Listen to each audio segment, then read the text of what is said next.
ये जो फोटोज आप देख रहे हैं, ये फोटोज हैं उस ईरान की जब यहाँ महिलाओं को पूरी आजादी थी। वो मॉडर्न कपड़े पहनती थी, सिगरेट पीती थी, क्लब्स जाती थी और महंगे शौक भी रखती थी। कट टू दिस फोटो, ये है मॉडर्न ईरान जो काफी पिछड़ा हुआ है। इन दोनों ही तस्वीरों के बीच में छिपा है एक ऐसा इतिहास जिसने मॉडर्न होते ईरान को कट्टरता में जकड़ कर रख लिया। इन दोनों ही तस्वीरों में आज के ईरान और इजराइल की दुश्मनी भी छिपी है। यह दुश्मनी पैदा हुई एक क्रांति से, जिस क्रांति ने ईरान को एक कट्टर इस्लामिक देश बना दिया। ईरान पर इस कट्टरता का इतना असर हुआ कि खुद कई इस्लामिक देशों ने ईरान का साथ छोड़ दिया।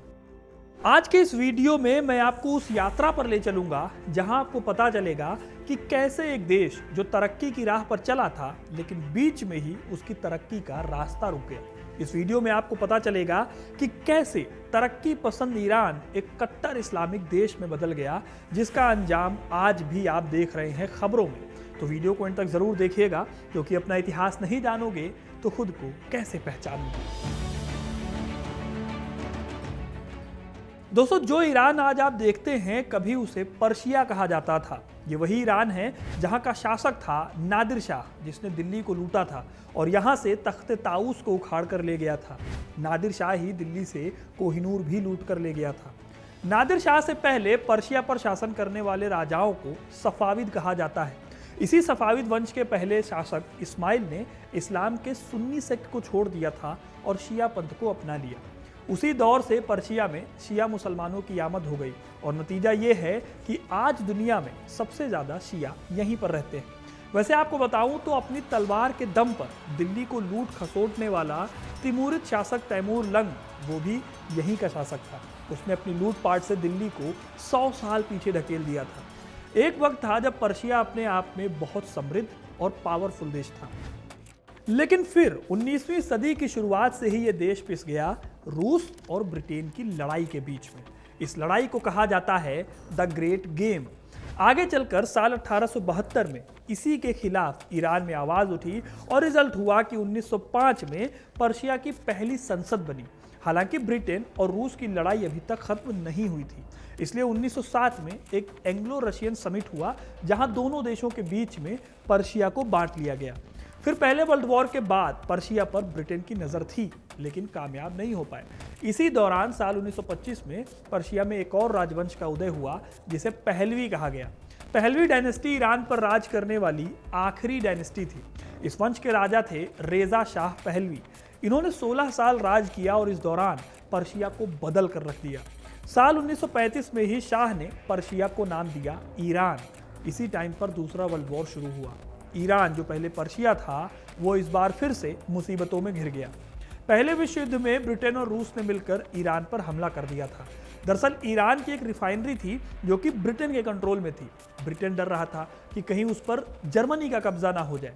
इस टेंशन के बीच 1941 में रेजा शाह को सत्ता छोड़नी पड़ी और उनकी जगह पर उनके बेटे मोहम्मद रेजा शाह पहलवी नए राजा बने। इन्हीं के दौर में ईरान एक मॉडर्न देश की राह पर चला। ईरान में मोहम्मद रेजा लिबरल नेता के तौर पर देखे जाते थे। उनकी ब्रिटेन और अमेरिका से खास दोस्ती थी। ये दोस्ती खास इसलिए भी थी क्योंकि तेल की वजह से दोनों देश आपस में जुड़े हुए थे। शाह सस्ते दामों पर तेल बेचते थे। कुछ सालों तक ये ठीक चला। फिर 1950 में इनके सामने एक नया चैलेंज आया। ये चैलेंज था एक ईरानी नेशनलिस्ट की तरफ से, जिसका नाम था मोहम्मद मोसादिक। साल 1951 में मोसादिक लेकर आते हैं एक ऑयल इंडस्ट्री बिल। इस बिल में इंग्लैंड के साथ ट्रेड पर ईरान सख्त होने वाला था। इस बिल से उन्होंने जनता के बीच में वाहवाही लूटी और इसी बिल के चलते 1951 में वो ईरान के पीएम बन गए। जाहिर है कि फिर रजा शाह को ईरान छोड़कर भागना पड़ा। फिर ब्रिटेन और अमेरिका ने 2 साल बाद CIA की हेल्प से ईरान में मोसादिक का तख्ता पलट करा दिया और ईरान की सत्ता पर रेजा शाह फिर से काबिज हो गए। इस बार रेजा शाह ने पीएम बनाया जनरल फजलुल्लाह जहेदी को। शाह ने राजा बनते ही फिर से ब्रिटेन को सस्ते दामों पर तेल बेचना शुरू कर दिया। इससे हुआ ये कि ईरान की इकोनॉमी कमज़ोर होने लगी और जनता के बीच में राजा के लिए असंतोष पैदा हुआ। इसी बीच 1963 में रेजा शाह ने क्रांति की शुरुआत की, जिसे नाम दिया गया व्हाइट रेवोल्यूशन। रेजा ने इसके जरिए अपने लिबरल विचारों को ईरान में लागू करना शुरू किया। उन्होंने ईरान के मॉडर्नाइजेशन का प्रचार करना शुरू किया। वो हिजाब विरोधी थे और धर्म और शासन को अलग अलग रखने की बात करते थे। मैंने जो आपको शुरुआत में फोटोज दिखाई थी वो इसी क्रांति की देन थी।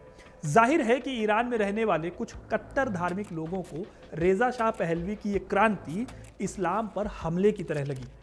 ईरान के धार्मिक नेता अब रेजा शाह को क्रिटिसाइज करने लगे थे। इन्हीं नेताओं में से एक नेता थे अयातुल्ला रुहुल्ला खोमैनी। ये एक इस्लामिक गुरु थे और रेजा शाह को बहुत नापसंद करते थे उनकी पॉलिसीज की वजह से। खोमैनी ने रेजा शाह का इतना विरोध किया कि रेजा शाह ने कुर्सी जाने के डर से खोमैनी को देश निकाला दे दिया। इसके बाद खोमैनी ने इराक और फ्रांस में रहते हुए ईरान के लोगों तक अपने भाषण पहुंचाने शुरू किए और लोगों को भड़काया रेजा शाह के खिलाफ। इस तरह देश से बाहर रहते हुए भी खोमैनी ने ईरान के अंदर रेजा शाह के खिलाफ एक माहौल तैयार कर दिया था। इसी बीच रेजा शाह ने एक ऐसी पार्टी दी जिसने आग में घी का काम किया। दरअसल साल 1971 पर्शियन साम्राज्य के 2500वीं सालगिरह का साल था। इस मौके पर शाह ने एक आलीशान पार्टी देने की सोची। इसके लिए जगह चुनी गई रेगिस्तान में मौजूद पर्शिया के पहले सम्राट साइरस का मकबरा।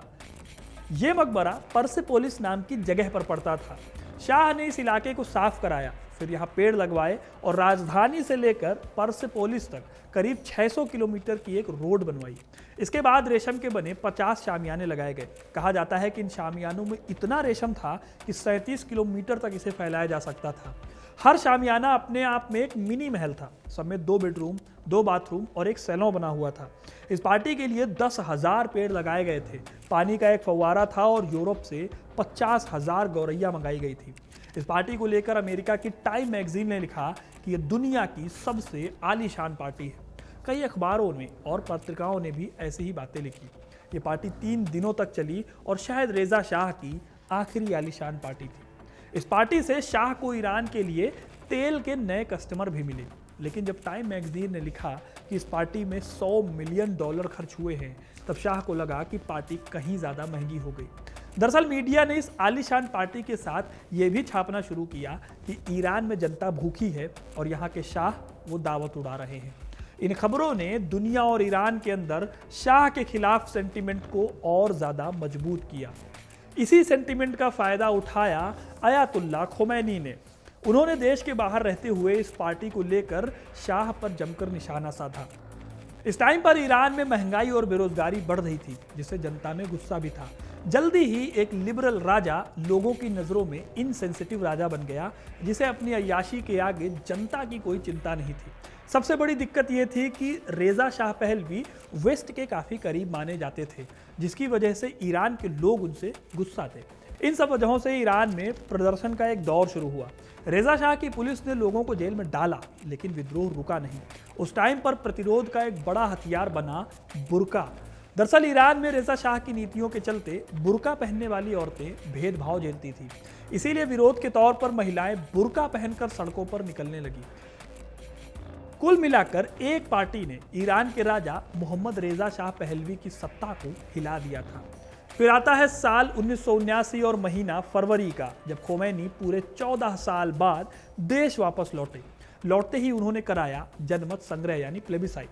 जाहिर है कि जनमत संग्रह में राजा की हार हुई और इस तरह से ईरान में लिबरल सरकार उखड़ गई और इस्लामिक गणतंत्र की स्थापना हुई। खोमैनी ने खुद को सुप्रीम लीडर घोषित कर दिया। रेजा शाह और उनकी पत्नी ने ईरान को छोड़ दिया।